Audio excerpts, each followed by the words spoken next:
கர்த்தரும் இரட்சகருமாகிய இயேசு கிறிஸ்துவின் இனிதான நாமத்தினாலே உங்களை அன்போடு வாழ்த்துகிறேன். ஏசாயா தீர்க்கதரிசன புஸ்தகம் 43ஆம் அதிகாரம் 2ஆம் வசனம்.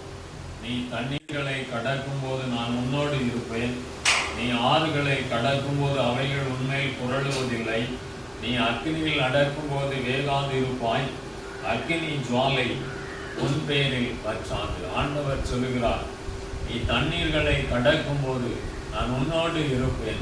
கடக்க முடியாத பாதைகளிலே நாம் கடந்து செல்லலாம், நடக்க முடியாத வழியிலே, சோதனைகளின் மத்தியிலே, வேதனைகளின் மத்தியிலே கடந்து செல்லலாம். ஆனால் ஆண்டவர் சொல்கிறார், நீ தண்ணீர்களை கடக்கும் போது நான் உன்னோடு இருப்பேன், ஆறுகளை கடக்கும் போது அவைகள் உண்மையில் புரளுவதில்லை என்று சொல்லி ஆண்டவர் வாக்கு கொடுக்கிறார். பிரியமானவர்களே, எத்தனை விதமான சோதனைகள் வேதனைகள் மத்தியிலே கடந்து வந்தாலும் கர்த்தர் இந்த நாளிலே உங்களோடு கூட இருந்து நடத்த போகிறார்.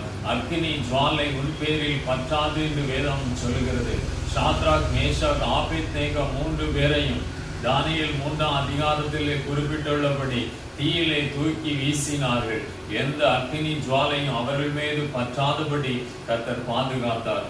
யாக்கோபே, பயப்படாதே, உன்னை மீட்டு கொண்டேன் என்று சொல்லி கர்த்தர் சொல்லுகிறார். இந்த நாளிலே கர்த்தர் உங்களோடு கூட இருந்து நடத்த போகிறார். புது பலனை தந்து ஆசீர்வதிக்க போகிறார். எந்த சோதனையோ வேதனையோ தொடாதபடி கர்த்தருடைய கரம் தாங்கி வழி நடத்த போகிறது. நாம் ஜெபிக்கலாம். பரிசுத்தமுள்ள பரலோகத்தின் பிதாவே, நீ தண்ணீர்களை கடக்கும் போது உன்னோடு இருப்பேன், ஆறுகளை கடக்கும் போது அவைகள் உண்மையில் புரளுவதில்லை என்று சொன்ன கர்த்தர் உடைய பிள்ளைகளை கரம் பிடித்து நடத்துவீராக. எல்லா தீய சோதனைகளுக்கு விலைக்கு காத்துக் கொள்வீராக. கர்த்தர் பெரிய காரியங்களை செய்வீராக. ஆசீர்வதி. இயேசுவின் நாமத்தில் பிதாவே.